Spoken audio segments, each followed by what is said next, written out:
Salut à tous, on se retrouve aujourd'hui pour une nouvelle vidéo tutoriel où je vais vous montrer comment choisir le meilleur serveur DNS à utiliser. Alors si vous ne savez pas ce qu'est un serveur DNS, c'est pas très grave puisque je vais vous expliquer dans une première partie de la vidéo sur ce qu'est un serveur DNS. Si jamais vous le savez déjà, je vous mets une petite annotation sur la droite de l'écran pour passer cette partie de la vidéo.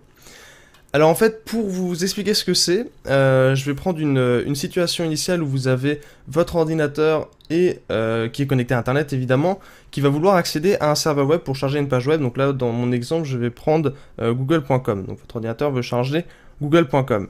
La première chose qu'il va falloir poser, c'est que chaque ordinateur a une adresse IP.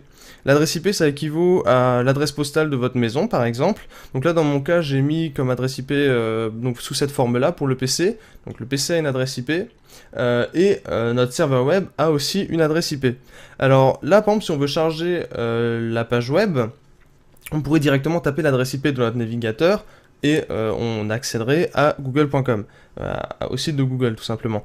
Mais le problème c'est que une adresse IP c'est pas vraiment très simple à retenir et c'est là en fait que le DNS va entrer en action puisque le DNS, le serveur DNS peut associer un nom de domaine, donc par exemple google.com, l'IP l'IP du serveur correspondant.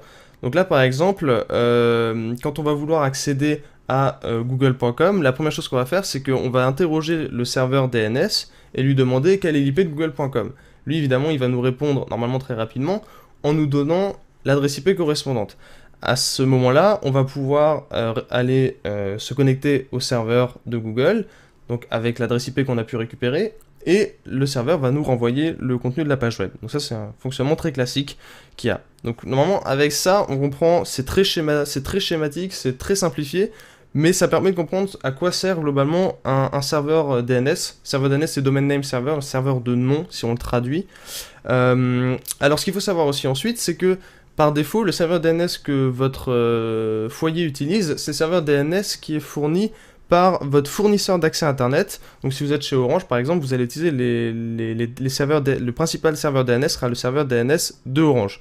Donc la partie où on va pouvoir gagner du temps en fait, c'est pas forcément sur la récupération du contenu web, mais c'est la partie où on interroge le serveur DNS pour savoir quel est l'IP du site auquel on veut accéder. Pour choisir le meilleur serveur et trouver le meilleur serveur DNS, on va utiliser un petit logiciel qui s'appelle Namebench, qui est fourni par Google. Je vous mettrai évidemment le lien dans la description. Alors ce petit logiciel en fait va aller entre guillemets faire un benchmark de serveurs DNS en fait en utilisant une liste de DNS publics entre guillemets dont ceux de Google par exemple, et en fait pour ensuite faire des benchmarks. Donc pour faire des benchmarks en fait il va utiliser votre historique de navigation donc par exemple de Google Chrome ou de Firefox ou autre, et faire plusieurs requêtes et voir lequel est le plus rapide. Donc ce qui est pas mal, c'est qu'il se base vraiment sur votre utilisation réelle d'internet tout simplement et des pages web auxquelles vous accédez.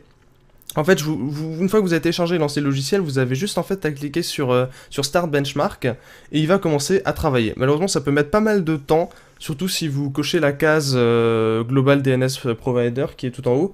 Dans mon cas, ça peut mettre des fois 30 minutes, voire 1 heure. Enfin, il faut laisser tourner en fond tout simplement. Et en fait, une fois que c'est terminé, il va vous afficher cette page web là.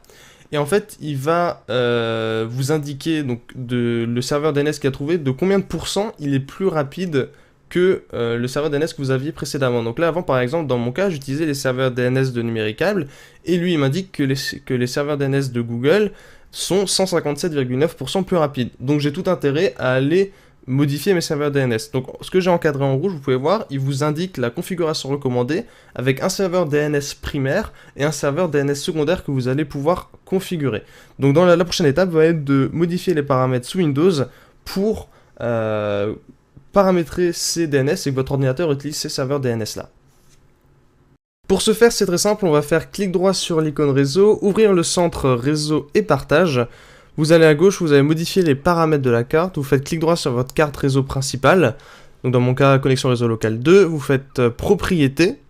Ensuite, vous avez une ligne protocole internet version 4, vous double-cliquez dessus. Et là, vous avez une case utiliser l'adresse de serveur DNS suivante. Et là, vous allez pouvoir entrer les serveurs DNS qui vous ont été fournis par Namebench, donc sur les serveurs DNS de Google ou autres, vous cochez la case valider les paramètres en quittant, vous appuyez sur OK, vous appuyez encore une fois sur OK, et là vous avez l'utilitaire de diagnostic réseau de Windows qui va s'ouvrir, c'est normal, il va vérifier que les paramètres DNS que vous ayez entrés soient bons, que le serveur DNS réponde. Normalement ça devrait se terminer sans trouver de problème. Une fois que ça c'est fait, vous avez terminé la modification de vos serveurs DNS, vous avez normalement les serveurs DNS les plus rapides, et ça va clôturer ce tutoriel, j'espère qu'il vous aura aidé, et n'hésitez pas à vous abonner à la chaîne, on se retrouve très bientôt pour plus de contenu.